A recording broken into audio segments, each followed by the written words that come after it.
اور باغ عام نہیں جس کے نیچے نہریں رواں ہیں، اور باغ اتنی شانوں والا ہے کہ پہلی آنکھ کھلے گی تو زیارت چہرہ ودعا کی نصیب ہوگی۔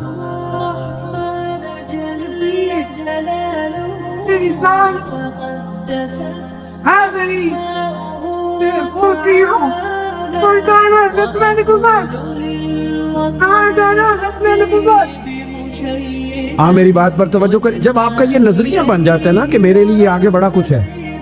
جو لوگ یہاں سے گئے تھے نا سعودی عرب محنت مزدوری کرنے، انہوں نے وہاں مکان بنائے۔ میں نے دیکھا ہے کہ جس نے جو گیا تھا نا 35 سال پہلے جو کمبل خریدا تھا، واپس آنے تک وہی کمبل ہے، اور وہاں بیٹھ کے اس کو پتہ ہے نا میرا گھر پاکستان میں ہے، تو یہاں وہ ٹائلیں بھی لگواتا ہے، حالانکہ آ کے سال میں رہنا 15 دن ہے، 20 دن ہے، ٹائلیں بھی لگوا رہا ہے، تیاریاں بھی، کیوں کہ ذہن بن گیا میرا اصل گھر ہے۔ یہ حضور ہمیں سوچ دیتے ہیں کہ تمہارا اصل گھر جنت میں ہے۔ اسی پنجابی سے ایک لفظ بول رہے ہیں، تم کدے سوچیا بھی نہیں ہوگے گا، بولتے ہیں نا جی، اس کا معنی کیا ہے کہ تیری سوچ سے تیرے ادراک سے ماں برا بات کر رہا ہوں۔ حضور کیا فرماتے ہیں؟ نبی پاک فرماتے ہیں تمہارے لیے رب نے جنت میں وہ نعمتیں تیار کی ہیں نہ کسی آنکھ نے دیکھی نہ کسی کان نے سنی، اور فرمایا تمہارے دل پر خیال بھی نہیں گزرا ہوگا کہ اللہ یہ عظمت عطا فرمائے گا۔ اس کی طرف رغبت، یہ تو آپ آئے ہیں جاہل لوگ جو جنت کا مذاق اڑاتے۔ ہمارے بعض نعت خواں اللہ ماشاءاللہ، بعض ادیب، بعض شاعر، بعض واعظین، وہ کہتے ہیں میں جنت ہوگا دی گل کرنا، اگا کتے جانا ہے تو یہی سارا کچھ ہے، جنت میں ہی اللہ کا قرب ملے گا اور یہی رسول اللہ کی زیارت بھی نصیب ہوگی۔ آگے کدھر جانا ہے تو نے؟ کون سی نئی جگہ بنا لی نہیں ہے تو نے؟ بات کو سمجھے۔ اب حضور نے نظریہ دیا، حضرت عمر فاروق رضی اللہ تعالیٰ عنہ سرکار سے ملنے آئے۔ حضور نہ موٹے باندھ کی چارپائی پہ آرام فرما تھے، تم تے پائی پنڈا چوی بیڈ میں باندھ دیاں چارپائیاں کتھے رہ گئیاں؟ کی آخی تاسی مونج دی منجی؟